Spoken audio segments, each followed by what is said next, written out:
Hello दोस्तों, मैं संजय पोले और आप देख रहे हो अपना फिजिक्स बोर्ड। कल यानी 3 अक्टूबर 2021 जेई एडवांस का पेपर संपन्न हुआ और आज हम लेकर आए हैं जेई एडवांस 2021 फिजिक्स पेपर का डिटेल एनालिसिस। तो चलिए फर्स्ट पेपर से शुरुआत करते हैं। पेपर 1 का अगर पहला क्वेश्चन अगर देखते हैं तो इसमें एक क्वेश्चन वर्नियर कैलिपर्स पे दिया गया है। देखिए क्वेश्चन कुछ इस तरह से है, the smallest division on the main scale of a vernier calliper is 0.1 centimetre. इसका मतलब है मेन स्केल डिवीजन, एक मेन स्केल डिवीजन जो है वो 0.1 सेंटीमीटर दिया गया है और बोला गया है कि 10 divisions of the vernier scales corresponds to 9 divisions of the main scale. इसका मतलब है कि 10 वर्नियर स्केल डिविजन्स मिलकर एक 9 मेन स्केल डिवीजन के बराबर है। तो इसका मतलब 1 वर्नियर स्केल डिवीजन जो है वो आता है कुछ 0.09 सेंटीमीटर के बराबर होगा, 0.09 सेंटीमीटर के बराबर। तो देखिए अब दूसरा क्या बोला गया है, द फिगर बिलो, यहाँ पर दो डायग्राम दिए गए हैं। The figure below on the left shows the reading of this callipers with no gap between its two जार्स। जब दो वर्नियर कैलिपर्स के दो जॉज होते हैं, उनके बीच में किसी भी तरह का जब गैप नहीं है तब इस तरह का कुछ फिगर बन रहा है। और the figure on the right shows the reading with a solid sphere held between the jaws। अगर दो jaws के बीच में एक solid sphere रखा गया हो तो कुछ डायग्राम इस तरह से बन रहा है। तो हमें the correct diameter of the sphere, तो जो दो jaws के बीच में जो sphere रखा गया उसका diameter हमको ढूंढना है। तो यहाँ पर एक बात समझ में आती है लेफ्ट साइड वाले डायग्राम को देखकर कि इसका जो जीरो है मेन स्केल का, ये वर्नियर स्केल के जीरो के साथ कोइंसाइड नहीं होता है। तो इसका मतलब इसमें जीरो एरर है। तो हम इसे नॉर्मल जो मेथड्स होती है जो मेन स्केल रीडिंग या फिर डायमीटर निकालने की, वो उसे हम यूज कर नहीं सकते। यहाँ पर हमें यहाँ पर एक ओरिजिनल मेथड से सॉल्व करना पड़ेगा इस प्रॉब्लम को। तो देखिए हम इसमें क्या करते हैं कि इसमें थोड़ा सा एरर है। इस एरर को let's assume this error is x। इसमें जो एरर x है, मतलब ये वाले कॉर्नर से ये जो जीरो वाली लाइन है यहाँ तक की जो दूरी है उसे x बोलेंगे। तो इसका ये एक मेन स्केल डिवीजन हम जानते हैं 0.1 सेंटीमीटर है। तो ये यहाँ देखो आप, और दूसरी बात यहाँ पे देखने को मिलेगी आपको कि वर्नियर स्केल की 1 2 3 4 5 6 7th लाइन और मेन स्केल की 5th लाइन एग्जैक्टली कोइंसाइड होगी। दैट मींस, और आप देख सकते हैं दो लाइन के बीच में का जो गैप है वो 0.1 सेंटीमीटर है। यानी ये जो यहाँ से लेकर इस एंड से लेकर, मतलब वर्नियर स्केल का ये जो एंड है यहाँ से लेकर ये वाली लाइन तक की जो दूरी है वो क्या होनी चाहिए, ये 0.1 सेंटीमीटर, 0.2, 0.3, 0.4, 0.5 और ये x है। तो x प्लस 0.5 है ना, एक का 0.1 है तो 0.5 सेंटीमीटर जो होगा ये इसके कितने डिवीजन हो रहे हैं, 1 2 3 4 5 6 डिवीजन के बराबर है। इसके वर्नियर स्केल के 6 डिवीजन के बराबर है, यानी 6 into 0.09 के बराबर होना चाहिए। तो x plus 0.5 should be equal to 0.54 के बराबर होगा। तो इसका मतलब जो एरर है, जो एक्स्ट्रा जो इसका जो जीरो है, इसका जो जीरो कोइंसाइड नहीं हो रहा, जो एक्स्ट्रा इधर का जो बचा है वो कुछ आएगा 0.04। ये जो एरर है 0.04 सेंटीमीटर है, राइट। तो अभी देख सकते हैं इस डायग्राम में हम देख सकते हैं कि वर्नियर स्केल का जो दूसरी जो लाइन है ये इसके 3 पॉइंट, देखो दो डिवीजन मतलब 0.2, मतलब 3.2 इसके थ्रू 3.2 के साथ एग्जैक्टली कोइंसाइड हो रहा है। इसका मतलब क्या है, इसका जो दूसरा लाइन है इसका वर्नियर स्केल का इस जीरो से पहले कितनी दूर था। अब देखिए यहाँ से यहाँ तक तो ये जो डिस्टेंस है अपना वो है 0.09 और ये डिस्टेंस हो गया आपका 0.04, यानी इसकी पहली लाइन और इसका 0th लाइन, इसके बीच में का जो गैप है उसे समथिंग मैं x1 अगर बोलता हूँ तो ये गैप कुछ आएगा 0.09 माइनस 0.04, तो it should be equal to 0.05। इसका मतलब इस वर्नियर स्केल की जो दूसरी जो लाइन है वो इसके जीरो से पहले 0.05 सेंटीमीटर दूरी पर है, 0.05 सेंटीमीटर दूरी पर है। और जब इस दो जॉस के बीच में जो सॉलिड स्फीयर जब रखा गया तो इसका जो दूसरा लाइन है वो इसके जीरो से आप देख सकते हैं 3.2 सेंटीमीटर दूरी पे है। इसको अगर हम x2 बोलेंगे, इसका मतलब ये जो सेकंड लाइन है वर्नियर कैलिपर्स की, जब दो जॉस के बीच में कोई गैप नहीं था तब दूसरी लाइन वर्नियर कैलिपर्स की इस जीरो से 0.05 सेंटीमीटर दूरी पे है, और जब इसमें सॉलिड स्फीयर रखा गया तब 3.2 सेंटीमीटर दूरी पे है। इसका मतलब कितना सरक गया, ये जो लाइन है, दूसरा जो लाइन है वर्नियर कैलिपर्स का, वो कितना सरक गया इसके उसमें स्फीयर इंट्रोड्यूस करने की वजह से, वो होगा x2 माइनस x1, यानी कि 3.2 माइनस 0.05, तो ये कुछ 3.2 0.05 अगर कर देते हैं तो ये 5 और ये 1, तो ये कुछ आएगा, और x2 माइनस x1 जितना सरक गया उतना डायमीटर उसके अंदर इंट्रोड्यूस हुआ, so diameter of the sphere should be something 3.15 centimetre should be the answer। मेरे ख्याल से इसका जो ऑप्शन होगा वो सी ऑप्शन करेक्ट होगा, राइट। तो चलते हैं दूसरे सवाल के ऊपर। इसके बाद हम देखेंगे इसमें जो दूसरा सवाल है ये थोड़ा सा आसान सवाल था। देखिए, an ideal gas undergoes the 4 step cycles as shown in the PV diagram below. During this cycle heat is absorbed by the gas। तो एक साइक्लिक प्रोसेस दिखाया गया है यहाँ पर, देखिए 1 process, second process, third process, fourth process. तो इसमें ऐसे कौन से प्रोसेस है जहां पर हीट एब्जॉर्ब की गई है? तो देखिए आप 1 से लेके 2 तक, अगर फर्स्ट प्रोसेस में अगर हम देखते हैं प्रेशर कांस्टेंट और वॉल्यूम बढ़ रहा है, और हम जानते हैं at constant pressure temperature is directly proportional to, या volume is directly proportional to temperature. मतलब यहां से यहां तक आइसोथर्मल प्रोसेस, आइसोबारिक प्रोसेस है। इस प्रोसेस में जो हीट गिवन रहेगा, इस प्रोसेस में जो हीट गिवन रहेगा वो होना चाहिए Q should be equal to mCp into dt। लेकिन वॉल्यूम बढ़ रहा है कांस्टेंट प्रेशर के पास, तो टेम्परेचर भी बढ़ना चाहिए, मतलब यहाँ पर टेम्परेचर पॉजिटिव है, increment in the temperature is positive. मतलब प्रोसेस 1 में हीट पॉजिटिव आ रही है, दैट मींस हमारी जो थर्मोडायनेमिक की हम जो फिजिक्स में इस्तेमाल करते हैं वो कन्वेंशन के हिसाब से हीट अगर पॉजिटिव हो रही है दैट मींस हीट एब्जॉर्ब हो रही है सिस्टम में, राइट। और 2 में आप देख सकते हैं 2 आइसोकोरिक प्रोसेस है, और हम जानते हैं आइसोकोरिक प्रोसेस में pressure will be directly proportional to temperature, लेकिन ऊपर से जब नीचे आ रहे हैं तो प्रेशर कम हो रहा है, तो ऑब्वियसली टेम्परेचर भी कम होगा, दैट मींस इस प्रोसेस में हीट इवॉल्व मतलब बाहर निकल रही है, रिजेक्ट हो रही है। और उसी तरह से इस थर्ड प्रोसेस में भी हम देख सकते हैं कि यहाँ पर वॉल्यूम कम हो रहा है कांस्टेंट प्रेशर के पास, यहाँ पर भी ये dt नेगेटिव है, तो यहाँ पर भी हीट बाहर इमिट हो रही है। और चौथे प्रोसेस में कांस्टेंट वॉल्यूम के पास प्रेशर बढ़ रहा है तो टेम्परेचर भी बढ़ेगा, यानी Q is equal mCv dt, है ना। कांस्टेंट वॉल्यूम है, प्रेशर बढ़ रहा है तो टेम्परेचर भी बढ़ रहा है, ये वाला टर्म पॉजिटिव है तो हीट भी पॉजिटिव है, इसका मतलब हीट एब्जॉर्ब हो रही है। तो इस पूरे साइक्लिक प्रोसेस में प्रोसेस 1 और प्रोसेस 4 में हीट अंदर जा रही है, और दूसरी और तीसरे प्रोसेस में हीट बाहर रिजेक्ट हो रही है। सो मेरे ख्याल से इसका जो आंसर होना चाहिए 1 और 4, यानी सी ऑप्शन इसका करेक्ट होना चाहिए। तो चलते हैं अभी तीसरे नंबर वाले क्वेश्चन के ऊपर। तो इस क्वेश्चन में क्या गिवन है, देखिए, when extended object is placed, ये ऑप्टिक्स से लिया गया क्वेश्चन है। अक्सर हर बार ऑप्टिक्स से काफी सवाल पूछे जाते हैं। इस साल भी मेरे ख्याल से रे ऑप्टिक्स से 3 क्वेश्चन पूछे गए थे। अनफॉर्चुनेटली पिछले साल या फिर इस साल भी वे ऑप्टिक्स से कोई क्वेश्चन नहीं लिया गया। तो देखिए क्वेश्चन क्या है, N extended object is placed at a point O 10 centimetre in front of convex lens L1। यहाँ पर एक कॉन्वेक्स लेंस गिवन है और उसके सामने और कॉन्केव लेंस भी रखा गया है, और ऑब्जेक्ट और कॉन्वेक्स लेंस के बीच में की दूरी है 10 सेंटीमीटर और दो लेंसेज के बीच में दूरी है 10 centimetre. The radius of curvature of each curve surfaces in both the lenses is 20 centimetre. तो हर किसी का जो रेडियस ऑफ कर्वेचर है 20 centimetre. The refractive index of the material is 1.5। The magnification, the net magnification of the lens system हमको ढूंढना है। देखिए पहले हम इसका फोकल लेंथ ढूंढते हैं। तो फोकल लेंथ इसका क्या होता है, लेंस मेकर फार्मूला के हिसाब से 1/f should be equal to mu minus 1 into 1/r1 minus 1/r2। Convex lenses के लिए ये जो r1 है वो पॉजिटिव होगा, r2 नेगेटिव होगा। तो 1/f should be equal to mu की वैल्यू 1.5 minus 1 कर देंगे तो 1/2 आता है।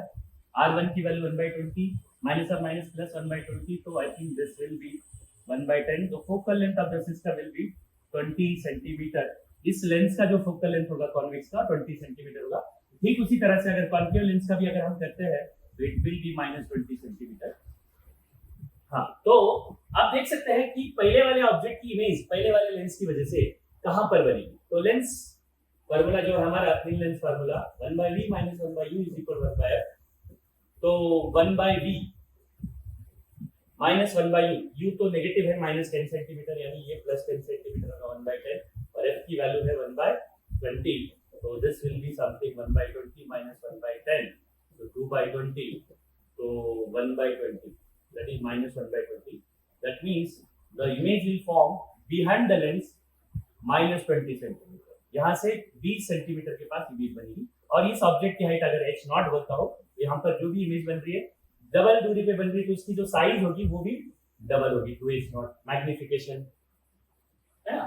v/u = image of the height upon image of the height of the image upon height of the object होता है। अगर इमेज डिस्टेंस अगर डबल हो रहा है तो इमेज का जो हाइट है वो भी डबल हो जाएगा। Now this image actually it will be a virtual image. ये जो इमेज है इस लेंस के लिए अभी ऑब्जेक्ट की तरह काम करेगी। तो अभी इस लेंस के लिए इसका जो ऑब्जेक्ट डिस्टेंस होगा ये 10 सेंटीमीटर और ये 20 सेंटीमीटर है, तो वो होगा अभी -30 centimetre, because it is left इधर है। और इसका अगर हम इमेज डिस्टेंस ढूंढते हैं, फिर से दोबारा हम लेंस थिन लेंस फार्मूला लगाते हैं, तो इसके हिसाब से कुछ 1/v ये प्लस 1/30 = 1 बाय इसका फोकल लेंथ है -20, so 1/v should be equal to -1/20 - 1/30, so this should be something -30 or -20, I think -50 और 2 × 3 600 60, I think -1/12। so image distance कुछ आ रहा है। दूसरी बात, इस लेंस से जो इमेज डिस्टेंस आ रहा है वो कुछ -12 सेंटीमीटर, ठीक है। तो फिर से जो इमेज का जो यहाँ कहीं तो भी बनती होगी इमेज, यहाँ पर फाइनल इमेज, तो इसका जो हाइट है वो है समथिंग hi बोलेंगे, और ऑब्जेक्ट उसके लिए 2h0 है। तो मैग्निफिकेशन क्या होता है, hi height of the image upon height of the object, height of the object is 2h0, height of the object is 2h0 is equal, तो क्या होना चाहिए, height of the object is 2h0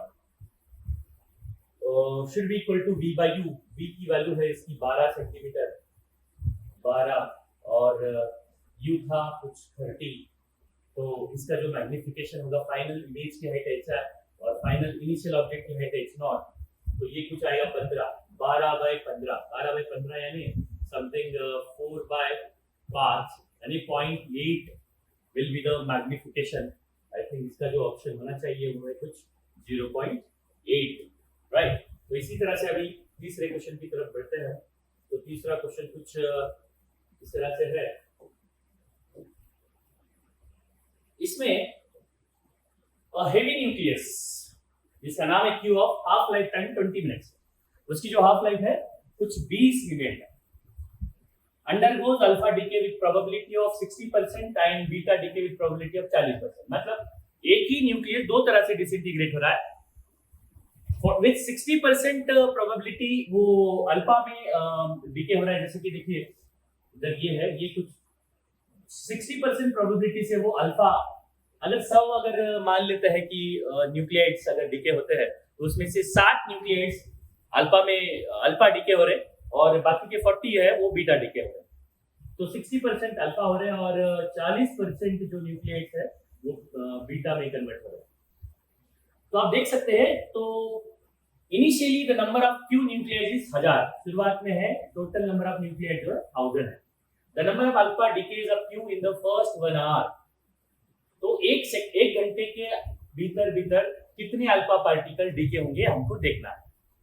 तो देख सकते हैं हम, देखो 1 घंटा मतलब 60 मिनट यानी कितनी बार 3 हाफ लाइफ टाइम होंगे, 3 हाफ लाइफ टाइम। तो हम ये देखेंगे कि फाइनली कितने न्यूक्लियाइड्स बचेंगे, कितने न्यूक्लियाइड्स बचेंगे। अगर 1000 में से पहले 20 मिनट्स में हाफ लाइफ टाइम है तो 500 बचेंगे, 500 बचेंगे, ठीक है।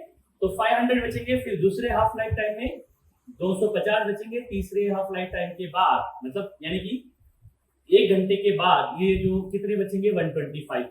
तो आप देख सकते हैं कि फाइनली कितने अमाउंट में न्यूक्लियाइड बच रहे 125 पूरे थे 1000 उसमें से 125 बच रहे finally so how many nuclides are decaying ultimately 1000 minus 125 that means 800 and I think 75 875 nuclides decay हो रहे हैं और ये पूरे 875 डिके हो रहे हैं इसमें कुछ अल्फा वाले एमिट करने वाले भी है कुछ बीटा एमिट करने वाले भी है लेकिन हमें सिर्फ अल्फा एमिट करने वाले कितने न्यूक्लियाइड्स डॉटर न्यूक्लियाइड बचेंगे तो इसमें 60 इसका जो 60% होगा वो हमारा आंसर होगा जो अल्फा डिके शो करने वाले न्यूक्लियाइड्स होंगे तो इसका 60% अगर हम करते हैं तो 875 to 0.6 करते हैं तो आई थिंक इसका जो आंसर आना चाहिए D 525 may be must be the answer आप कैलकुलेट कर सकते हैं इसका right approximately I think so right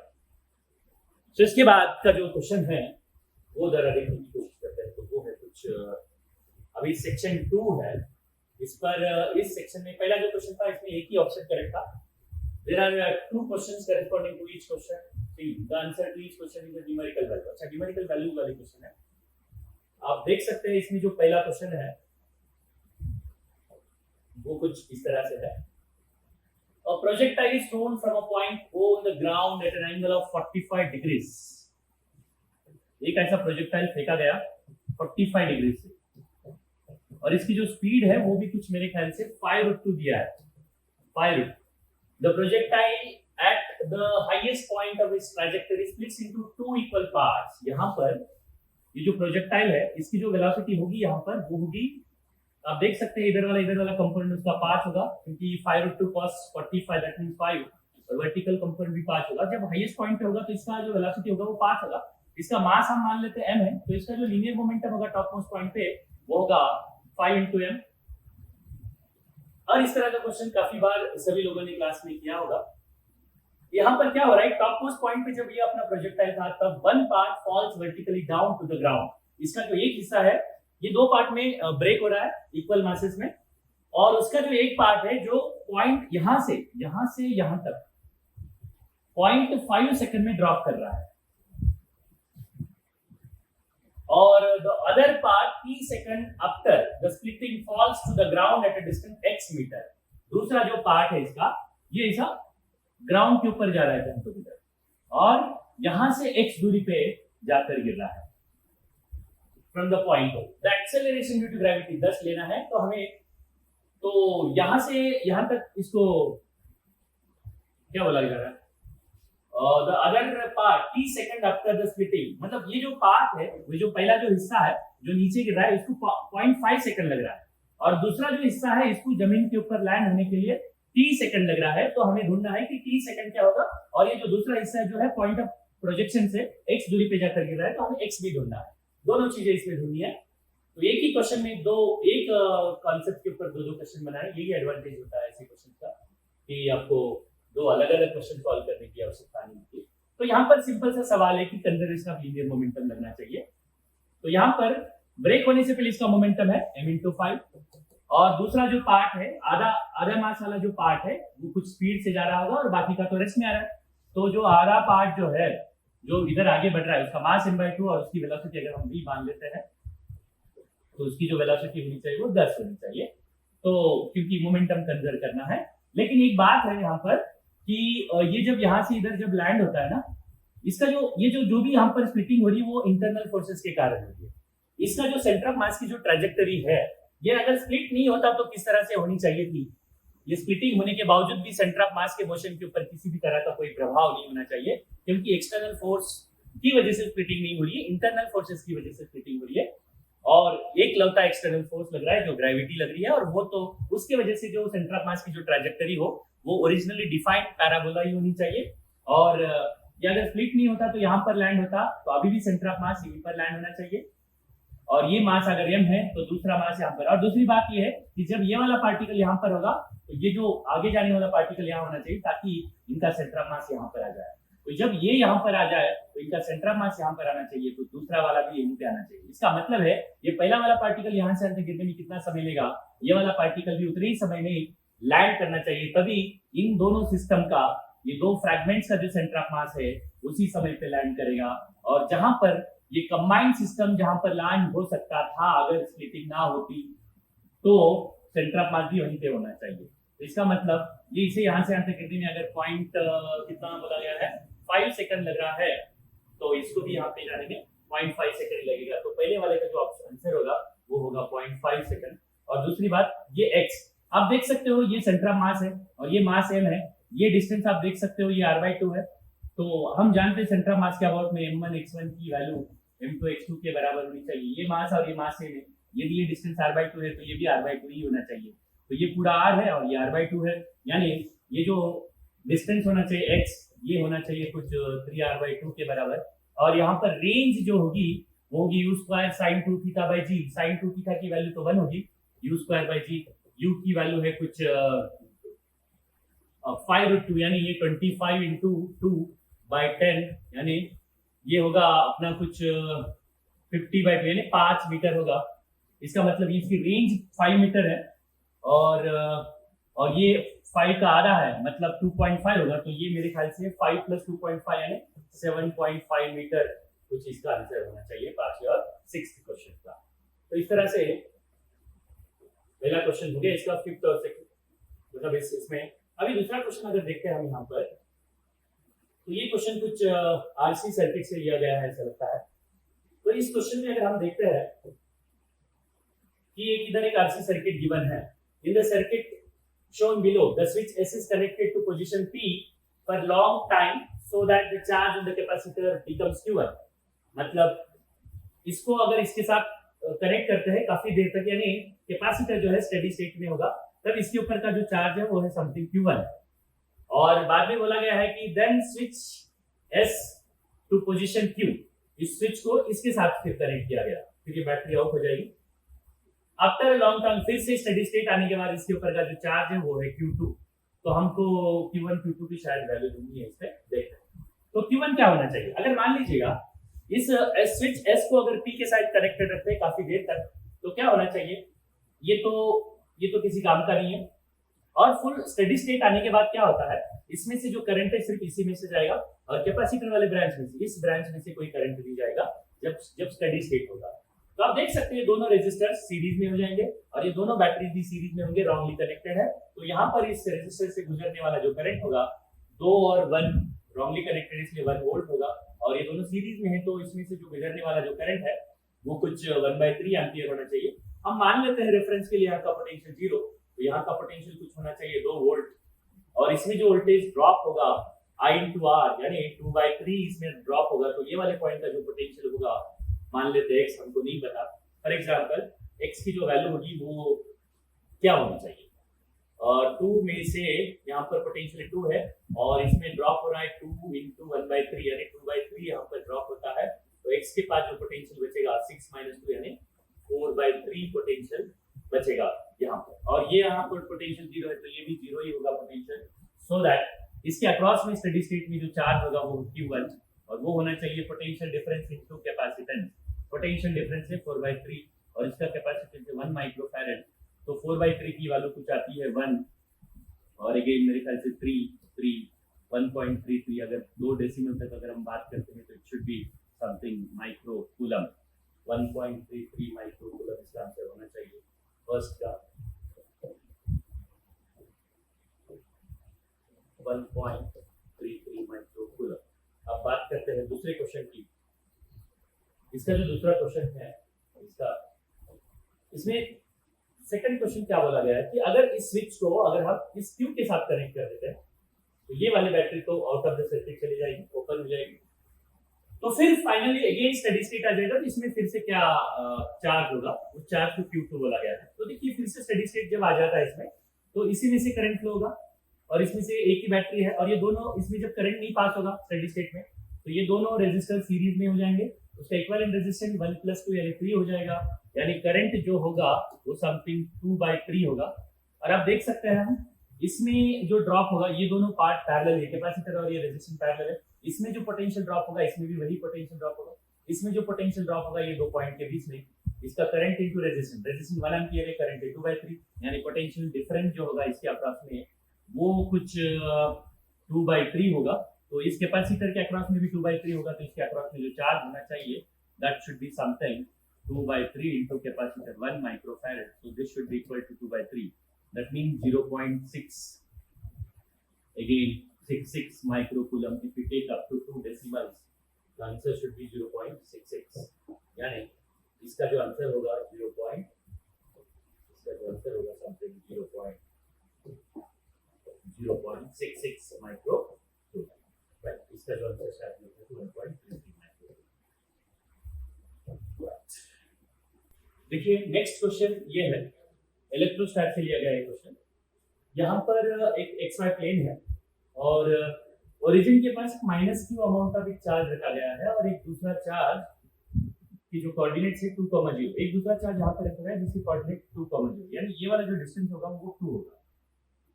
और यहाँ पर एक ऐसा सर्कल कंस्ट्रक्ट किया गया है जिसका सेंटर है कुछ B,0, ये जो यानी ये वाला इसका सेंटर तक की जो दूरी होगी वो है B, और ये सर्कल इस तरह से लिया गया है कि इसके सारे पॉइंट के पास जो पोटेंशियल होगा वो सेम होगा, वो 0 के बराबर होगा, इक्विपोटेंशियल सरफेस होगा, राइट। ऐसे सर्कल को जनरली अपोलोनियस सर्कल्स कहा जाता है। तो हमें ये ढूंढना है, अगर इस सर्कल के ऊपर सारे पॉइंट के पास अगर पोटेंशियल 0 है तो इस सर्कल का रेडियस कुछ r मान लिया है, इस सर्कल का रेडियस ढूंढना है, ये b को ढूंढना है। तो बड़ा आसान सा सवाल है, हम यहाँ इस सर्कल के ऊपर 2 पॉइंट लेते हैं, एक पॉइंट है A, दूसरा पॉइंट है B। हम A पॉइंट के पास का भी पोटेंशियल 0 करेंगे और B पॉइंट के पास का भी पोटेंशियल 0 करेंगे। अगर हम A पॉइंट की बात करते हैं तो ये जो A पॉइंट है ये वाला जो चार्ज है q/√3 चार्ज से कितनी दूरी पे होगा ये हमें ध्यान में देना होगा। ये डिस्टेंस है B और ये डिस्टेंस है 2, तो ये जो गैप वाला जो डिस्टेंस है सेंटर और चार्ज के बीच में का वो होगा कुछ B-2 और ये पूरा है R, तो ये R में से B-2 गया तो ये डिस्टेंस कुछ होगा, ये वाला चार्ज और ये वाले पॉइंट का कुछ डिस्टेंस होगा R-B+2, तो ये वाले A पॉइंट के पास का जो पोटेंशियल होगा इस q/√3 चार्ज की वजह से वो something K q/√3 something R-B+2, और इस नेगेटिव चार्ज की वजह से A पॉइंट के पास जो पोटेंशियल होगा वो होगा KQ बाय ये डिस्टेंस होगा, ये R है, ये समथिंग B है, तो it should be equal to B-R और टोटल पोटेंशियल 0, क्योंकि हमें बताया गया इस सर्कल के ऊपर का टोटल पोटेंशियल 0 हो जाना चाहिए। तो इससे हमें एक रिलेशन मिलता है, वो है कुछ √3 R-B+2 should be equal to B-R, इसे एक नंबर देते हैं।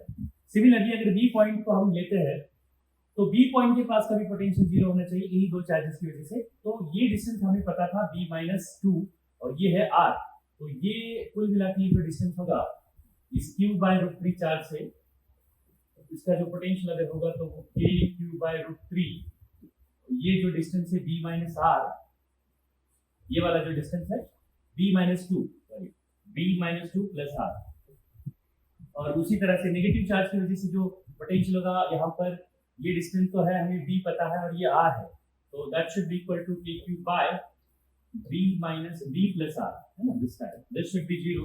Again we will have one more equation containing B and R, so this should be like this, ये दूसरा इक्वेशन, इसमें दो अननोन है और दो इक्वेशंस है, और मेरे ख्याल से इनको अगर फर्दर सिंपलीफाई किया जाए तो B comes out to be something approximately 3 and R comes out to be something 1. I think मैंने जो कैलकुलेट किया था वो कुछ आ रहा है 1.76, तो ये कुछ आ रहा है 3 और ये अप्रोक्सीमेटली 1.76। ये भी काफी आसान सवाल था, जस्ट थोड़े बहुत कैलकुलेशन करने होंगे इसमें। तो नेक्स्ट क्वेश्चन की तरफ अगर हम बढ़ते हैं तो दूसरा क्वेश्चन है सेक्शन 3, इस पर मोर देन वन ऑप्शन ये क्वेश्चन है, और थोड़ी सी मार्किंग स्कीम में भी इस साल थोड़ा सा परिवर्तन देखने को मिलेगा। देखिए यहाँ पर एक सर्कल है,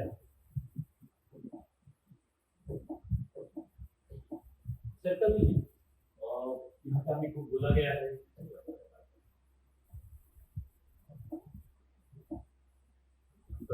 एक horizontal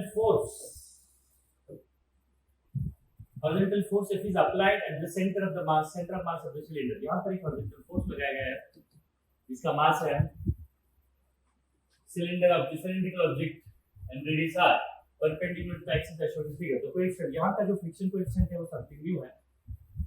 The center of mass of the object has an acceleration a, इसका center of mass का जो acceleration है कुछ a, the acceleration due to gravity g, given that object rolls without slipping, which of the following statements are correct? ये हमें देखना है। तो अगर हम मान लो ये प्योर रोल करता है तो हमें ये पता होना चाहिए ये should be equal to R alpha, अगर अल्फा उसका एंगुलर एक्सेलरेशन है तो ये इस पॉइंट की स्लिपिंग टेंडेंसी आगे होगी तो फ्रिक्शन पीछे लगेगा, और फ्रिक्शन इसको अल्फा प्रोवाइड कर रहा है, टॉर्क प्रोवाइड करता है। तो इसका जो एक्सेलरेशन का फार्मूला होता है वो something f by m plus i by r का होना चाहिए। अगर ये सॉलिड सिलेंडर है तो क्या पूछा जा रहा है कि for the same value of f the value of a does not depend on whether the cylinder is solid और हॉलो।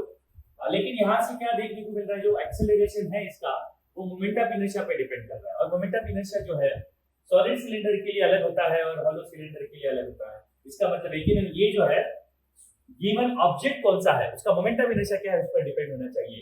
इसका मतलब पहला वाला जो स्टेटमेंट है वो गलत है। दूसरा, for solid cylinder the maximum possible value of a is 2 mu g।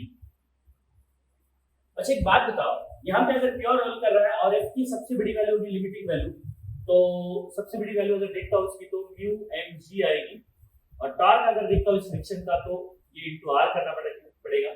It should be equal to i into alpha. अगर ये सॉलिड सिलेंडर है तो सॉलिड सिलेंडर का जो मोमेंट ऑफ इनर्शिया होता है 1/2 इनटू अल्फा, तो इसमें m गया, अगर एक r गया तो अल्फा इनटू r की जो वैल्यू होगी वो 2 म्यू m, और अल्फा r का मतलब ही क्या होगा a, क्योंकि ये प्योर रोल कर रहा है। तो a की जो सबसे बड़ी वैल्यू होगी, मतलब अल्फा की जो सबसे बड़ी वैल्यू होगी वो होगी 2 म्यू g बाय r, तो a की जो सबसे बड़ी वैल्यू होगी वो 2 म्यू g। तो ये ऑप्शन कुछ करेक्ट होता हुआ नजर आया। The magnitude of the friction force on the object due to the ground is always mu g होना जरूरी नहीं है, वो इंक्लाइन प्लेन अगर है तो कुछ और होगा। इट डिपेंड्स कि नॉर्मल रिएक्शन कितना है। तो इसका दूसरा क्वेश्चन जो है लास्ट में इसका जो डी ऑप्शन देखता है, for a thin walled hollow cylinder, अगर सिलेंडर थिन वॉल है यानी हॉलो सिलेंडर है तो उसका एक्सेलरेशन क्या होना चाहिए। हमको पता है एक्सेलरेशन का फार्मूला कुछ होता है f by m plus i by r square, और i का वैल्यू जो मोमेंट ऑफ हॉलो सिलेंडर के लिए मोमेंट ऑफ इनर्शिया होता है mr स्क्वायर, इधर mr स्क्वायर रखते तो r स्क्वायर गया तो f बाय 2 है। सो मेरे ख्याल से ये डी ऑप्शन ही करेक्ट है इसका। तो इसका बी ऑप्शन और डी ऑप्शन करेक्ट होता हुआ नजर आ रहा है। अच्छा, तो नेक्स्ट क्वेश्चन की तरफ अगर हम बढ़ते हैं तो वो होगा कि ऑप्टिक्स से लिया गया फिर से question, a wide slab consisting of two media of refractive indices n1 and n2, ये n1 है और ये n2 है, is placed in air as shown in the figure. Ray of light is incident from medium n1 to n2 at an angle theta where sin theta is slightly larger than 1 by c। अगर हम air और n1 refractive index वाला medium लेते हैं तो उसका जो critical angle बनता है n1 और एयर के लिए वो sin थीटा c बोलेंगे, वो होगा एयर का रिफ्रैक्टिव इंडेक्स 1 और n1 का n1। और ये जो एंगल है sin थीटा, ये sin थीटा जो है वो ग्रेटर देन है 1 by n1, तो इसका मतलब है sin theta will be greater than sin theta c। इसका मतलब theta is greater than critical angle, मतलब एयर और n1 रिफ्रैक्टिव इंडेक्स वाला जो मीडियम है उसका जो क्रिटिकल एंगल बनेगा उससे ये वाला एंगल थीटा बड़ा है। तो इसमें क्या ऑप्शन दिए गए हैं जरा देखते हैं। इसका जो पहला ऑप्शन है वो कुछ बोला गया, द लाइट रे enters air if n2 and n1 equal. जरा समझने वाली बात ये है यहाँ पर, अगर n1 और n2 इक्वल हो गया तो लाइट एयर में एंटर होगी।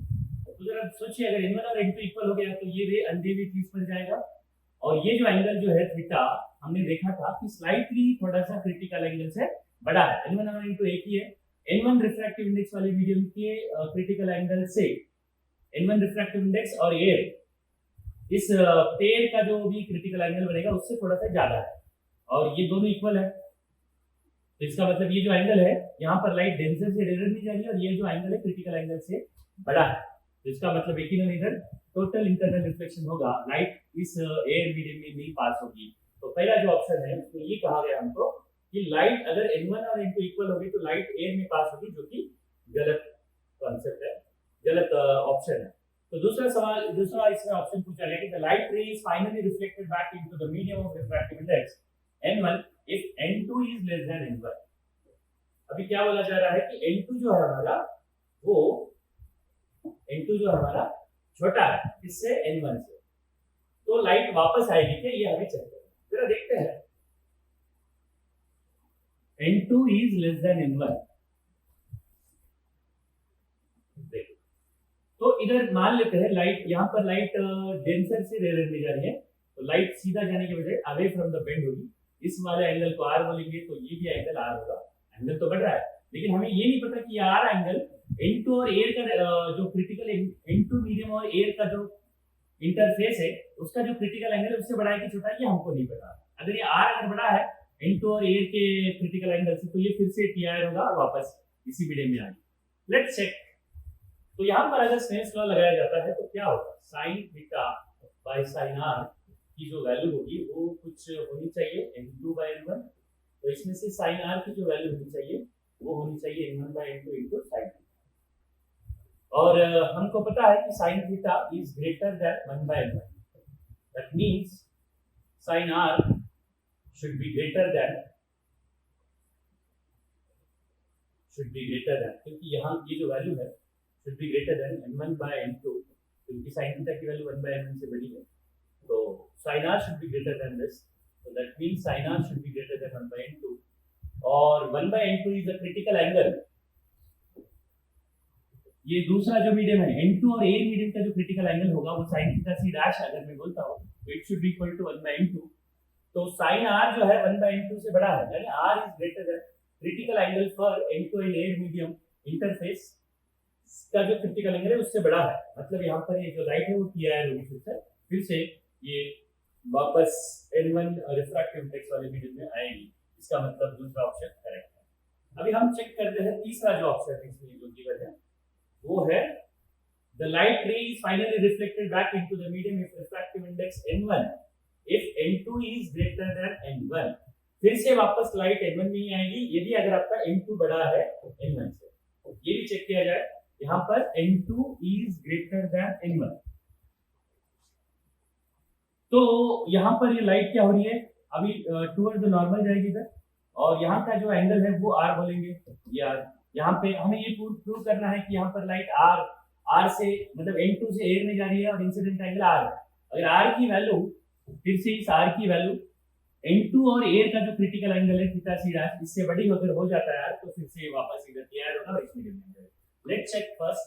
तो हमको फिर से स्नेल्स लॉ लगाना है इधर, sin theta by sin r should be equal to again n2 by n1 and sin r will be equal to n1 by n2 into sin theta, and what we know is sin theta is again greater than 1 by n1, so sin r will be greater than n1 by n2 into 1 by n1, which will be again implies sin r will be greater than 1 by n2. So clearly 1 by n2 is nothing but sin theta c dash, so this implies r is again greater than theta c।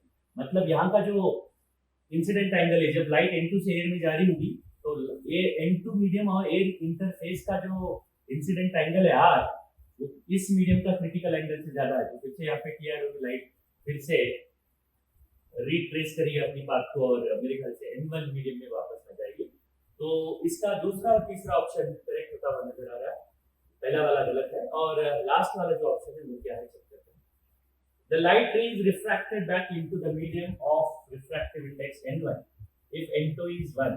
तो n2 की value 1 है, मतलब इसको आप air मान सकते हो, और इधर n1 इधर ये डेंसर है और एयर, और ये थीटा हमने देखा कि क्रिटिकल एयर और n1 का क्रिटिकल एंगल से ज्यादा है, इसका मतलब हर हाल में इधर लाइट क्या होनी चाहिए इसी, ये तो एयर ही अब क्योंकि n2 की वैल्यू 1 है, तो यहाँ पर ये थीटा की जो वैल्यू है एयर और n1 रिफ्रैक्टिव इंडेक्स वाले मीडियम की क्रिटिकल एंगल से ज्यादा है, तो लाइट इधर हर हाल में critical total internal reflection show करेगी और वापस इसी मीडियम में आएगी।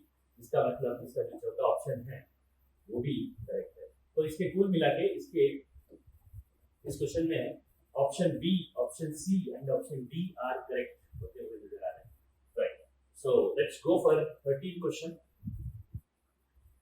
ये थोड़ा सा रोटेशन और काइनेमेटिक्स को कंबाइंड यहाँ पर काफी आसान क्वेश्चन है. यहाँ पर अ पार्टिकल ऑफ मास क्या बोला गया है, एक कोऑर्डिनेट सिस्टम में यहाँ ड्रॉ करता हूँ. और एक पार्टिकल शुरुआत में x इक्वल माइनस एल और y इक्वल माइनस एच. तो इधर l माइनस एल और माइनस एच यहाँ कहीं तो भी होगा माइनस एल माइनस एच के पास. यहाँ पर एक पार्टिकल और the particle is accelerated at time t equal 0. Initial velocity 0 है, बोला था उसकी इनिशियल रेस्ट, और वो एक्सेलरेट हो रहा है. कौन से डायरेक्शन में? अलोंग पॉजिटिव एक्स डायरेक्शन में. मतलब ये डायरेक्शन में एक्सेलरेट हो रहा है. y डायरेक्शन में कोई एक्सेलरेशन नहीं है. इसका मोशन जो होगा x एक्सिस को पैरेलल होगा, 1d होगा. तो its angular momentum and torque with respect to the origin in SI units are represented by l bar and tau bar. मतलब l बार और tau बार जो है इस पार्टिकल का एंगुलर मोमेंटम है about the origin, angular momentum और torque. और z direction इधर है. तो नॉर्मल जो साइन का जो कन्वेंशन होता है कोऑर्डिनेट सिस्टम का वो लेना है. a cross k cap equal i cross j. Then which of the following statements are correct? The particle arrives at the point x is equal to l, y is equal to minus h at time t is equal to 2 second. तो इसका acceleration है 10. तो हम x direction में इसका जो displacement होगा वो कितना होगा? डेल्टा x, ये तो 0 है, half a t square. a is 10, t की वैल्यू 2 का मतलब 4. तो मतलब ये होगा कितना होगा? l की वैल्यू 10 है, l की वैल्यू 10 है और ये कितना होगा? 5 मतलब 20. मतलब 20 मीटर यहाँ से जा रहा है, मतलब यहाँ से आगे 10 मीटर और आगे जा रहा है. मतलब यहाँ से 20 मीटर, तो ये ऑलरेडी 10 है और इधर 10 जा रहा है. मतलब इसका जो x कोऑर्डिनेट होगा वो प्लस l होगा और ऑब्वियसली y डायरेक्शन में कोई मोशन नहीं, तो इसका y कोऑर्डिनेट इसका माइनस y होगा. The particle arrives at the point x equal to l, y equal to minus h at t equal to 2 second, जो कि करेक्ट, बिल्कुल ऑप्शन करेक्ट है. हां, टॉर्क होगा 2 k when the particle passing through the point x equal to l, y equal to minus h. जब इस point से जब पार्टिकल गुजर रहा होगा इसके ऊपर कितना फोर्स लग रहा है? Mass into acceleration. इसका मास है 0.2, एक्सेलरेशन 10, यानी 2 न्यूटन फोर्स है. और ये जो डिस्टेंस है, परपेंडिकुलर डिस्टेंस जो है उसका वो कुछ कितना गिवन है यहाँ पर? h की वैल्यू 1 मीटर गिवन है. तो ये डिस्टेंस है 1 मीटर और फोर्स लग रहा है इसके ऊपर 2. तो टॉर्क इसके ऊपर लगेगा मेरे ख्याल से ऐसे पॉजिटिव z डायरेक्शन में. And the torque will be given as force into perpendicular distance 2 into 1 and direction will be k cap. So 2 into k cap should be the torque, which is correctly depicted here. तो दूसरा वाला जो भी option है वो भी correct नजर आ रहा है. और रही बात अब एंगुलर मोमेंटम की, जब सेम पार्टिकल जब यहाँ पर होगा, तो जब पार्टिकल यहाँ पर होगा तो उसकी वेलोसिटी होगी 20, क्योंकि उसका एक्सेलरेशन है 10 और 2 सेकंड के बाद यहाँ आ रहा है तो उसकी वेलोसिटी होगी 20 और 20 इंटू उसका मास है 0.2. तो इसका जो लीनियर मोमेंटम होगा वो होगा 20 इंटू 0.2 मतलब 4 केजी मीटर पर सेकंड. इसका लीनियर मोमेंटम है. और परपेंडिकुलर डिस्टेंस अगेन 1 मीटर है, तो इसका एंगुलर मोमेंटम होगा 4 इंटू 1 और डायरेक्शन अगेन प्लस k. तो इसका मतलब angular momentum 4 into 1 into k का मतलब 4k क्या, ये भी करेक्ट ऑप्शन होता हुआ नजर आएगा. और जब ओरिजिन के पास है तो टॉर्क ओरिजिन के पास है, मतलब जो sorry x equal 0 y equal minus h, मतलब यहाँ से जब गुजर रहा होगा तो टॉर्क मेरे ख्याल से ओरिजिन के अबाउट में डिस्टेंस 1 मीटर, फोर्स 2 न्यूटन, तो टॉर्क अगेन 2 होना चाहिए, लेकिन इधर 1 की क्या बोला, ये करेक्ट ऑप्शन डी. तो मेरे ख्याल से इसकी ए बी सी तीनों ऑप्शन करेक्ट मुझे आते हुए नजर आ रहे हैं और डी ऑप्शन करेक्ट है. सो चलते हैं आगे वाले क्वेश्चन की तरफ. तो इसके बाद जो क्वेश्चन हमको यहाँ पे गिवन है एटॉमिक स्पेक्ट्रा से लिया गया है ये question. Which of the following statements are correct about the spectrum of hydrogen atom? The ratio of the longest wavelength to the shortest wavelength in Balmer series. Balmer series में क्या होता है, अगर आपका जो इलेक्ट्रॉन जो है दूसरे एनर्जी लेवल में आता है, तीसरे या चौथे, कोई भी अपर एनर्जी लेवल से दूसरे एनर्जी लेवल में आता है, तो इसका वेवलेंथ का जो वेवलेंथ निकालने के लिए जो फॉर्मूला होता है, रिजल्ट फॉर्मूला, वो है 1 by lambda is equal something r into 1 minus 2 का स्क्वायर होगा अपॉन एनी n स्क्वायर. तो इसमें the ratio of longest wavelength to the shortest wavelength, shortest wavelength मतलब मैक्सिमम फ्रीक्वेंसी, और मैक्सिमम फ्रीक्वेंसी तब होती है या शॉर्टेस्ट वेवलेंथ तब होता है जब अपर एनर्जी लेवल इंफिनिटी होनी चाहिए, लोअर होनी वाली 2 होनी चाहिए बार्मर के लिए। 1 by lambda should be equal to r into, मेरे ख्याल से 1 by 4 आएगा, तो लैम्डा की वैल्यू समथिंग 4 by r होगी, शॉर्टेस्ट वाला होगा, मतलब हमें भी चाहिए शॉर्टेस्ट, लॉन्गेस्ट वर्सेस शॉर्टेस्ट चाहिए। ये शॉर्टेस्ट है, ये शॉर्टेस्ट है, लैम्डा एस बोलेंगे इसे, और उसी तरह से हमें लॉन्गेस्ट चाहिए, लॉन्गेस्ट मतलब सबसे ज्यादा वेवलेंथ यानी सबसे कम फ्रीक्वेंसी यानी सबसे कम एनर्जी, यानी तीसरे से दूसरे में आना चाहिए। दैट मींस 1 by lambda, इसको लॉन्गेस्ट बोल रहा हूं मैं, it should be equal to something r into 1 by 2 square मतलब 4, और 1 by 3 में से आ रहा है मतलब ये 9, I think it should be something r 9 minus 4 मतलब 5/36, तो लॉन्गेस्ट वाला जो वेवलेंथ होगा वो कुछ 36/5 r। तो अभी लॉन्गेस्ट वर्सेस शॉर्टेस्ट की वैल्यू अगर हम ढूंढते हैं तो 36/5 r into 4 by r, sorry इसे उल्टा लिखना पड़ेगा r/4, तो r जा रहा है ये 9, तो 9:5 will be the correct answer, तो ये वाला स्टेटमेंट करेक्ट है। There is an overlap between the wavelength ranges of Balmer and Paxson, overlap तो नहीं होगा, ये विजिबल भी होता है और ये फार इंफ्रारेड जाता है, इंफ्रारेड से भी जाता है, तो ये ओवरलैप नहीं होता है, ये गलत ऑप्शन है। और इसके बारे में थोड़ा सा देखेंगे बाद में। The wavelength ranges of Lyman and Balmer series do not overlap, Lyman कुछ अल्ट्रावायलेट रीजन का है और ये विजिबल का है, तो इनका भी कुछ ओवरलैप नहीं होता है, ओवरलैप नहीं होता है ऐसा कहना है, तो ये करेक्ट है। तो हम देखते हैं इसका लाइमन सीरीज का जो the wavelength of Lyman series are given by, इस तरह से गिवन होना चाहिए, देखते हैं आता है क्या। इसके तो ए और डी ऑप्शन तो करेक्ट नजर होते हुए नजर आ रहा है। लेट्स चेक अबाउट सी, सी की बात अगर हम करते हैं तो लाइमन सीरीज का जो सबसे लैम्डा नॉट मतलब तो शॉर्टेस्ट है, लाइमन सीरीज में सबसे शॉर्टेस्ट कब होगा, या जनरली लाइमन सीरीज का जो वेवलेंथ होता है वो r into first energy level 1 by n1 square मतलब 1 by 1 ही होगा, और कोई भी अपर एनर्जी लेवल n स्क्वायर है। तो सबसे शॉर्टेस्ट कब होगा उसको लैम्डा नॉट बोल रहा है, सबसे शॉर्टेस्ट 2 में से 1 में आना चाहिए, यानी 1 by 2 मतलब ये 1 by 4 होना चाहिए, 2 में से 1, सॉरी सबसे शॉर्टेस्ट मतलब n की वैल्यू इंफिनिटी होनी चाहिए, तो ये 0 होगा, तो लैम्डा नॉट की वैल्यू होनी चाहिए समथिंग r,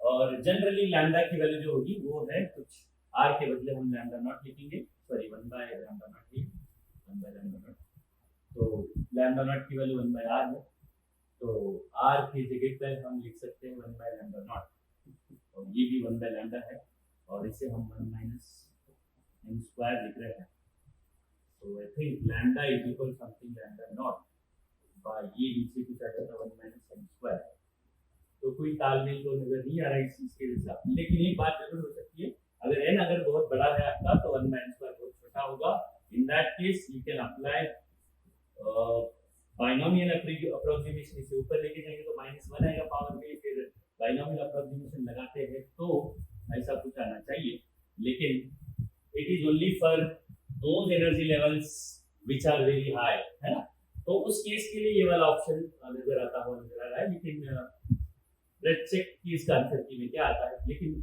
अगर हम n की वैल्यू अगर बहुत बड़ी अज्यूम कर लेते हैं तो ये वाला ऑप्शन करेक्ट आता हुआ नजर आ रहा है, अदरवाइज स्मॉल n के लिए तो ये करेक्ट ऑप्शन नहीं है।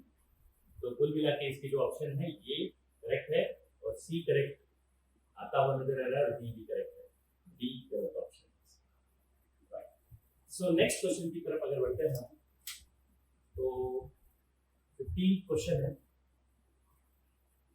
ये क्वेश्चन भी काफी अच्छा क्वेश्चन नजर आता है, काफी इलेक्ट्रोमैग्नेटिक इंडक्शन चैप्टर से लिया गया है। तो यहाँ पर क्या बोला गया है कि यहाँ पर एक वायर है, एक काफी लंबा इनफाइनाइटली लॉन्ग वायर है, which carries a current R, इसकी वजह से जो करंट मिल रहा है वो आर है, और उसकी वैल्यू है कुछ 2 एम्पीयर, और semi circular loop, semi circular conducting rod is placed beside it on two conducting parallel rails of negligible resistance. ये जो रेल्स है जस्ट कांटेक्ट बनाए रखने के लिए है और इनका अपना कोई रेजिस्टेंस है नहीं. Both the rails are parallel to the wire. इस वायर पे दोनों रेल्स पैरेलल है. Two ends of the semicircular rods are at the distance 1 centimeter and 4 centimeter. The distance 1 है, ये 4 centimeter है. At time t is equal to 0, the rod starts moving on the rails with the speed 3 meter per second. ये जो rod है semicircular वाला 3 meter per second से जा रहा है. इसकी सिमेट्री ये कहते हैं, ये semicircle को भी आप rod अज्यूम कर सकते हो. एंड इसे जो इधर इसे यहाँ पर एक छोटा सा सर्किट डायग्राम बनाया गया है. इस सिस्टम को ना एक रेजिस्टेंस के जरिए कैपेसिटर को कनेक्ट किया गया है. रेजिस्टेंस की वैल्यू है 1.4, कैपेसिटर है 5 माइक्रोफैराड सीरीज. तो which of the following statements are correct? आपको चाहिए तो LN2 की वैल्यू 0.7 ले सकते हैं. तो जरा देखिए यहाँ पे इसका जो आप देख सकते हो, ये मैग्नेटिक फील्ड आएगा, इसमें करंट जा रहा है, जिसकी वजह से यहाँ पर मैग्नेटिक फील्ड अंदर वाले डायरेक्शन में आएगा. और मैग्नेटिक फील्ड वेरिएबल है, ये वाला एंड से इधर जाओ तो मैग्नेटिक फील्ड वेरिएबल है. तो इसकी यहाँ से एक दूरी पे एक छोटा सा एक विड्थ ले लेते वायर के ऊपर dx. इसका इक्विवेलेंट रॉड ही मान सकते हैं. इसका इक्विवेलेंट लेंथ dx, ये वाला लेंथ लेते हैं. तो dx अगर हम छोटा सा लेंथ लेते हैं तो उसमें जो इंड्यूस ईएमएफ होगा उसे हम dv बोलेंगे. वो होना चाहिए dvl. v उसकी वेलोसिटी v, l मतलब उसका d है. और इस वायर की वजह से जो v होगा वो होगा कुछ μ0 I by 2 pi x into v into dx. अगर मैं इसको इंटीग्रेट करता हूँ μ0 I v by 2 pi x into dx और लिमिट इसकी होनी चाहिए 1 से लेकर 4 सेंटीमीटर तक. तो ये इसका जो पोटेंशियल डिफरेंस आता है, बाकी के सारे वैल्यूज अगर पुट करते हैं तो it's something comes something 16.8 into 10 power minus 7 volt हो जाता है. तो इतना पोटेंशियल आ रहा है. तो ये सिंपल सा एक बैटरी जैसा अज्यूम कर सकते हैं इस पूरे मूविंग सिस्टम को. और ये बैटरी रेजिस्टेंस और कैपेसिटर को कनेक्ट है, एक आरसी सर्किट है. और स्टेडी स्टेट में अभी हमको पूछा जा रहा है कि इसका मैक्सिमम करंट, इसका जो ऑप्शन है maximum current through the resistance R पूछा जा रहा है. जैसे ही शुरुआत में जैसे हम इस सर्किट को कनेक्ट करते हैं, जब कैपेसिटर चार्ज नहीं होगा तो इस बैटरी का पूरा वोल्टेज रेजिस्टेंस के अक्रॉस में ड्रॉप होगा. और तब मैक्सिमम करंट जो होना चाहिए वो कुछ V by R के बराबर होना चाहिए. V की वैल्यू है 16.8 into 10 power minus 7 और R की वैल्यू है कुछ 1.4. आई थिंक इसकी जो वैल्यू आती है करंट की वो कुछ लगभग 1.2 into 10 power minus 6 एम्पीयर के करीब है. सो इसका जो फर्स्ट ऑप्शन है, ये ऑप्शन वो करेक्ट नजर आ रहा है. और मैक्सिमम चार्ज इसके ऊपर जो कैपेसिटर स्टेडी स्टेट में ये जो कैपेसिटर है मैक्सिमम चार्ज होगा, तो ये जो पूरा का पूरा जो वोल्टेज होगा वो कैपेसिटर में ड्रॉप होगा. तो इसके ऊपर का जो मैक्सिमम चार्ज होना चाहिए वो potential of the battery, just this moving rod is behaving as a battery of voltage 16.8 into 10 power minus 7 volt. Q is equal C into V. इसका कैपेसिटेंस है समथिंग C नॉट और C naught की value को भी दी रखी होगी 5 microfarad. तो इस V नॉट को अगर 5 से मल्टीप्लाई करते हैं तो I think the answer comes to be 8.4 into 10 power minus 12 coulomb. इसका C ऑप्शन भी करेक्ट नजर आता है. तो इसके दो ऑप्शंस करेक्ट है. एक ऑप्शन है आपका ए करेक्ट ऑप्शन है इसका, और इसका ऑप्शन सी वाला भी करेक्ट है. बाकी बी और डी के वैल्यूज इस वैल्यूज के साथ मैच नहीं होता है. ये क्वेश्चन नंबर 18 है. राइट. तो देखते हैं इसके बाद का नेक्स्ट क्वेश्चन क्या है. इसके बाद का जो नेक्स्ट क्वेश्चन है ये है फ्लूइड मैकेनिक्स. थोड़ा सा एडजस्टमेंट करके देखना पड़ेगा. तो यहाँ पर एक कंटेनर है, a cylindrical tube with its base as shown in the figure is filled with water. It is moving down with constant acceleration. ये कुछ ये एक्सेलरेशन से जा रहा है फिक्स इंक्लाइन, और इसे हमें ऐसे फिक्स इंक्लाइन प्लेन पे रखा है. उसका एंगल ऑफ इंक्लिनेशन 45 डिग्री है. और यहाँ का प्रेशर है समथिंग P1 और यहाँ का प्रेशर है something P2. Right. Located at the base. और इसमें कुछ तो भी फैक्टर दिया है something beta is equal something P1 minus P2 by rho GD, where rho is the density of the water, D is the inner diameter of the tube, G is the acceleration due to gravity. Which of the following statements are correct? तो जरा हम देखते हैं ये accelerate हो रहा है तो कंटेनर के रिस्पेक्ट में इधर एक थ्रो लगेगा और नीचे लगेगा G sin थीटा, और G sin थीटा की वैल्यू होगी G/√2 और इधर थ्रो लगेगा ये. अगर मैं P2 से P1 की तरफ 2 से 1 की तरफ जा रहा हूं तो प्रेशर का वेरिएशन जो होगा P2 जी साइन थीटा, जी साइन थीटा रो, यदि अगर ये डी है तो ये वाला डिस्टेंस आई थिंक ये वाला डिस्टेंस होना चाहिए रूट टू डी, रो जी sine theta rho into root two D, इस जी साइन थीटा की वजह से प्रेशर, और इधर सुडो भी तो लग रहा है माइनस ए रो रूट टू डी, ये सब कुछ P1 के बराबर होना चाहिए। तो यहाँ पर P1 माइनस P2 की जो वैल्यू होगी वो क्या हो रही है, वो होगी जी साइन थीटा की वैल्यू तो रूट टू है, जी साइन थीटा की value g by root two है, तो जी बाय रूट टू मतलब इधर g into rho into d, और इधर ये into rho into root two into D.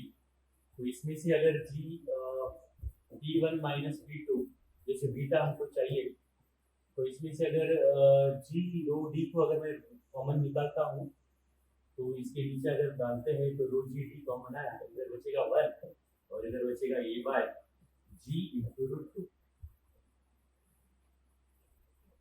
A bye ji into root to बचेगा यहाँ पर। तो अभी कुछ ऑप्शंस है वो चेक करने की कोशिश करते हैं। तो यदि अगर जी की वैल्यू देखो, पहला ऑप्शन है बीटा की वैल्यू अगर 0 है, इसकी वैल्यू अगर 0 है तो फिर ये पूरा 0 हो जाना चाहिए क्योंकि बीटा की वैल्यू ये आ रही है। बीटा की वैल्यू अगर 0 है तो a बाय जी 1 माइनस ये रूट टू बाय जी की वैल्यू 0 होगी, तो this implies a is equal g by root two. पहला वाला ऑप्शन करेक्ट नजर आ रहा है, और ये तो होगा ही नहीं क्योंकि ये ऑप्शन करेक्ट है, ये नहीं होगा। और दूसरा वाला सी, इसका ऑप्शन अगर देखेंगे तो अगर a की वैल्यू g बाय 2 है तो बीटा की वैल्यू क्या होगी, beta will be equal to 1 minus a की वैल्यू g बाय 2 है तो इधर क्या बचेगा 1 बाय 2 और ऊपर रूट 2 बचेगा, तो इधर b क्या हो रहा है 1 minus 1 by root 2, so beta will be equal to something root 2 minus 1 by, ये भी करेक्ट आता हुआ नजर आ रहा है। जब वैल्यू a की g बाय 2 होगी तो बीटा की value root 2 minus 1 by root 2 आ गई, इसका मतलब इसका थर्ड ऑप्शन यानी कि सी ऑप्शन भी करेक्ट है, और जब सी ऑप्शन करेक्ट हो सकता है तो डी हो नहीं सकता, तो इसके जो ऑप्शंस है वो मेरे ख्याल से ये ऑप्शन करेक्ट होना चाहिए और थर्ड सी ऑप्शन भी इसका करेक्ट होना चाहिए, राइट। तो आप चलते हैं, इसका जो लास्ट और आखिरी सेक्शन है पहले इसका, वो है कुछ इंटीजर टाइप क्वेश्चन है इसमें। इसमें बोला गया है कि एन अल्फा पार्टिकल मास 4 एटॉमिक मास यूनिट और एक सिंगली चार्ज सल्फर आयन है जिसका मास है 32 atomic mass unit, are initially at rest, they are accelerated through a potential difference v and then allowed to pass into a region of uniform magnetic field which is normal to the velocities of the particles. Within this region, alpha particle and sulfur ion move in a circular orbits of radius r alpha and rs. तो हमें R S और r alpha का ratio चाहिए, तो मेरे ख्याल से जो रेडियस होता है वो कुछ mv by dt होता है मैग्नेटिक फील्ड में, और mv मतलब मोमेंटम, मोमेंटम को एनर्जी के टर्म में लिखते हैं, या फिर वो एनर्जी जब वो चार्ज पार्टिकल किसी पोटेंशियल डिफरेंस से एक्सेलरेट होता है तो उसकी जो एनर्जी होती है वाइस एम ई, ई का मतलब q into v, potential difference bye v q। इसको अगर हम ठीक से अंदर ले लेते हैं तो ये कुछ हो जाता है m q स्क्वायर होगा तो m by q होना चाहिए, ये बाकी का v तो दोनों के लिए सेम है, something constant into m by q। तो देखिए, तो आर एस के लिए होगा ms by qs और आर अल्फा के लिए होगा m alpha by q alpha. तो इसमें हमें चाहिए r s by r alpha का रेशियो, तो इसमें क्या होगा ms by m alpha will be equal to q alpha by qs। ms क्या होगा 32 उन्होंने दिया है, अल्फा की वैल्यू 4 होगी और अल्फा का मास, और q अल्फा मतलब 2 प्रोटॉन रहते हैं तो उसका चार्ज 2e होगा, और सल्फर का 1 e है, e कट गया, ये 2 कट गया, तो 30 by 32 by 2 मतलब 16 रूट 16 यानी 4 should be the integral answer of this. 17 का जो आंसर है वो 4 आना चाहिए कुछ, राइट। तो इसी तरह से क्वेश्चन नंबर 18 की तरफ अगर हम बढ़ते हैं तो ये भी काफी आसान क्वेश्चन है। तो इस पर एक ऐसा रॉड लिया गया है जिसका मास m है, इस रॉड के इधर वाले एंड से a/4 दूरी पे डिस्क रखिए, डिस्क का सेंटर रखा गया है, और ये जो डिस्क है इस एक्सिस के अबाउट में 4 ओमेगा एंगुलर स्पीड से घूम रही है, और ये रॉड जो है ये वाला एक्सिस के अबाउट में ओमेगा एंगुलर स्पीड से घूम रहा है। तो इस सिस्टम का टोटल सिस्टम का जो एंगुलर मोमेंटम है वो कुछ ma² omega by 48 into n है। तो इस n की वैल्यू हमको ढूंढनी है। Just try to understand the angular momentum of the system. Rod का जो एंगुलर मोमेंटम होगा वो कुछ ma² bye 3 into omega. Omega इस तरह से लिया गया है यहाँ पर। और अभी हमको ये डिस्क का लेना पड़ेगा। डिस्क का जो डिस्क का जो एंगुलर मोमेंटम लेना है, तो डिस्क का सेंटर ऑफ मास का angular momentum plus centre of mass के अबाउट में। डिस्क के सेंटर ऑफ मास के अबाउट में एंगुलर मोमेंटम क्या होगा, सेंटर ऑफ मास के अबाउट में इसका मोमेंटम इतना होगा mr² bye 2 into omega. r कितना होगा इसका a/4, a/4 का होल स्क्वायर, a/4 का होल स्क्वायर mr² ना, mr² इनटू इसका ओमेगा है 4 ओमेगा mr² बाय 2 भी तो रहेगा omega plus centre of mass का भी angular momentum. Centre of mass कितने वेलोसिटी से, सेंटर ऑफ मास कितनी दूरी पे यहाँ पर इसका मास m है और इसका जो डिस्टेंस है वो होगा कुछ 3a/4 या फिर m omega into r², mr²।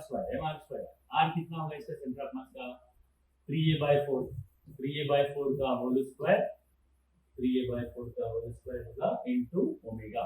ये सब अगर हम कैलकुलेट करते हैं, तीनों इस टर्म्स को अगर ऐड करते हैं तो I think it will be something ma² sigma bye 48 into 49 आता है। तो मेरे ख्याल से n की जगह पर हमको कुछ 49 आना चाहिए, राइट।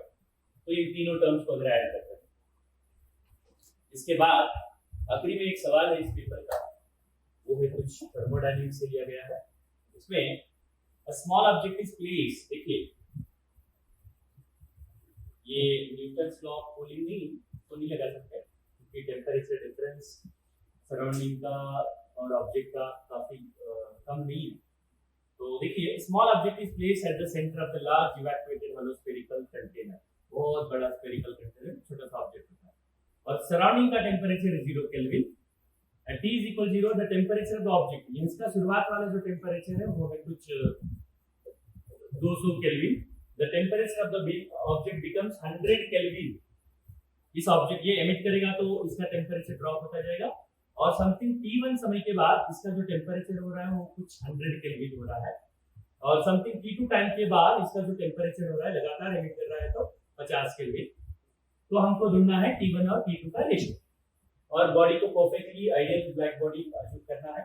तो देखिए यहाँ पे अगर स्टीफन लॉ अगर यूज करते हैं तो रेट ऑफ dq/dt, इसका सरफेस एरिया अगर ये है तो it should be equal to sigma into t का पावर 4।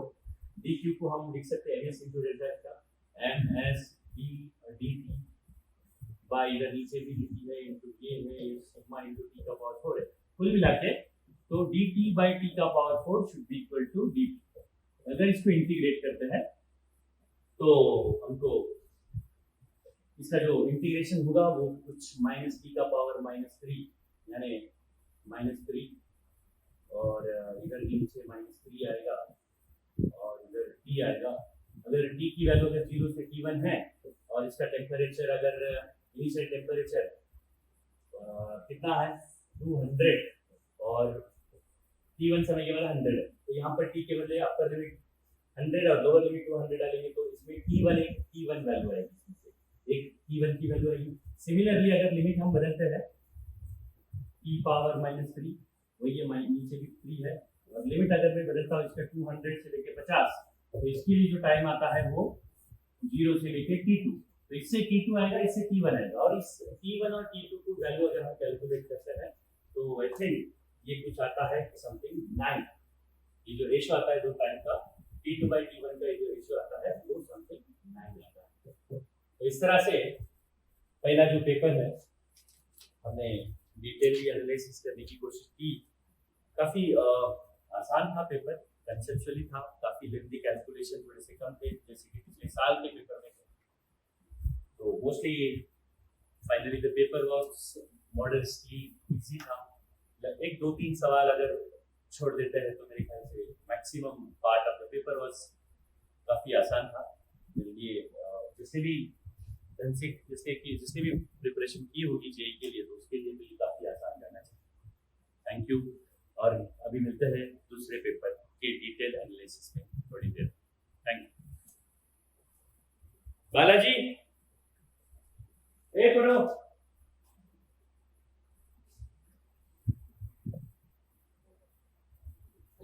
हो झालं कुठे गेले झोपलं काय चलो उठ.